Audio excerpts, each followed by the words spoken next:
Hi guys, today we're going to try to put in a fancy hood vent over a counter stove. So the first thing we did was cover all the floor and the counters and took pictures of where everything was in case we move it. We can put it back. And then I can go back to my phone and refer and look at it and put it back. So that's something I recommend you do so that you don't lose your carpet, don't lose whatever fancy furniture or coverings on anything. It's real important. So we're going to go right in this area. Most likely that light is not going to survive. They already know that. Probably going to take it down no matter what. Alright, we'll see you as we go along. 3, 2, 1. Hey guys, we've been going over the instructions, unpacking everything. We brought the hood in so I wouldn't have to keep running back and forth to the garage. And found out some things that where the hood is bigger than the range is, and so we took the range, found the center of it, took the size of the hood, leveled up, which I have a 4-foot level there. Basically I wanted to put the outline of the hood, which will actually be down here about 36 inches off of the range, and that way I could know where the center of this would be clearly in my head. And then you got to keep in mind this bracket is one side's wider than the other because the cover for the plastic vent is that way.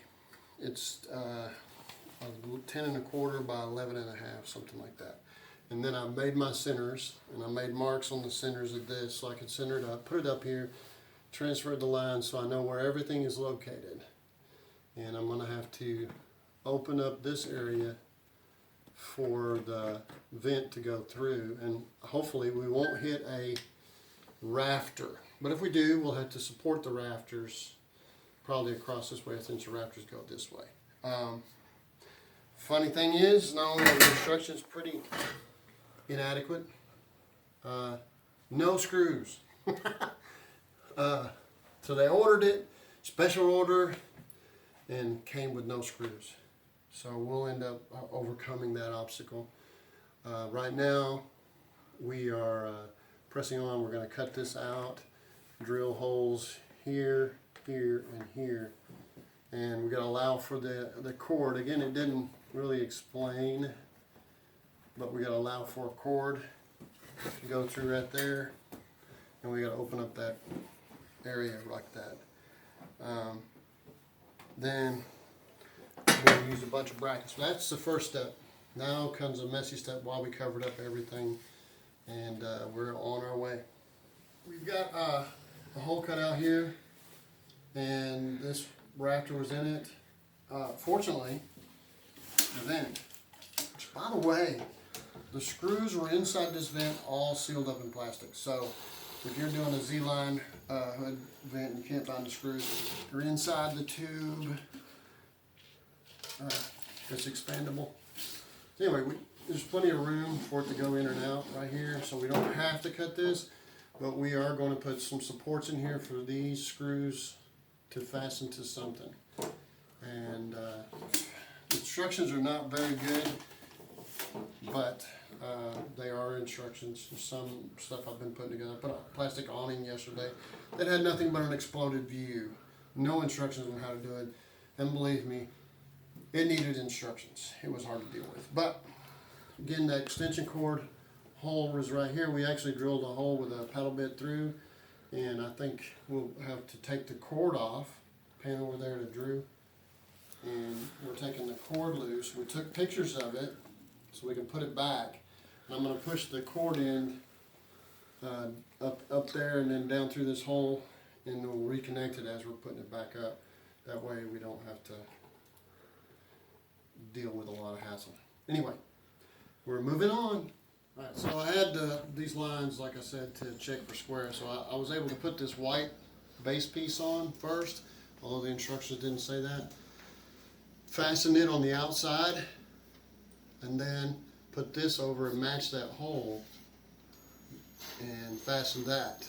And go in, I put in wood, didn't say to, they give you plastic anchors, which I wouldn't want to spend this much weight on little plastic anchors in drywall or even in concrete.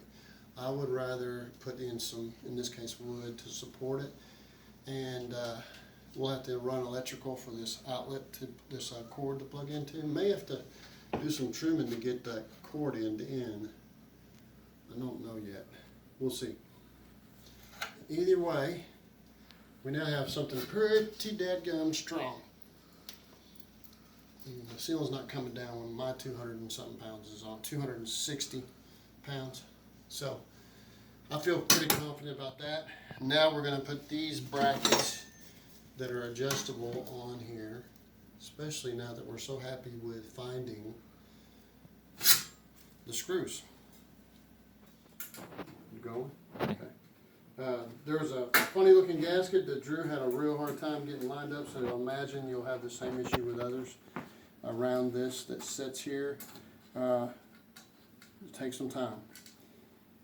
Mind you, we also put the screws here, 16 screws, seems to be all the same size. And this will go into the adjustable ones that he's putting on over here. All the same size screws. Lots of fun. Little tiny screws that get lost behind things. Alright, we've learned that putting the brackets up there was not the right thing to do. We had long brackets on here. This is not going to be needed for long brackets, so we put the short brackets off of there on here. Screw holes didn't line up very well, but that's okay. The short, wider one is on the bottom, and then the other one here slides up, not very easily, and then you fastened the screws to that bracket up there. We also took the light down, panning around over there, and you can see the hole, and I'm going to hook the plug that's on this to that, where that power is, so they can literally turn it with a switch on and off if they want.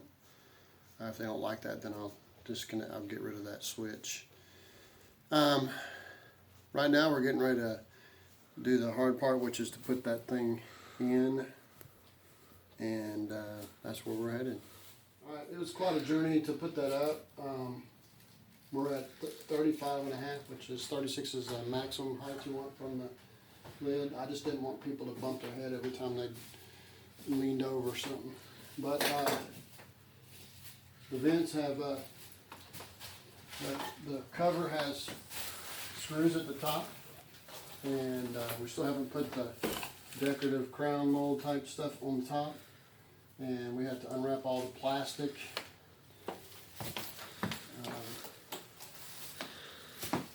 This has controls on both sides. We're at high speed. Got a piece of paper. These vents up here. Probably not too much. I believe you need to leave them uncovered because it seems to suck in a little bit on one side or the other. A little bit. I don't know, but I'm not sure what the purpose is because it's not connected to the ductwork inside. A little bit of a trouble right here peeling, so probably want to peel this before you put the cover on. It actually took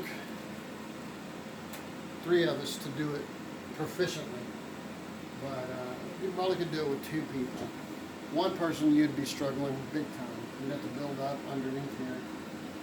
But now we're going to put the crown on. Final stage, we had a bear of a time putting the crown mold dress up thing here. It has to have a gap along the outside edge of that flange that it hooks onto, and that was the real problem. But now we've got to fill in this area and these areas and retexture and paint and all that stuff. May not make it today, but we're going to make it look a little bit better than it does. We'll probably go to the store and get it all cleaned up and dressed up. But everything's functioning, and we're at the clean up. So there you go.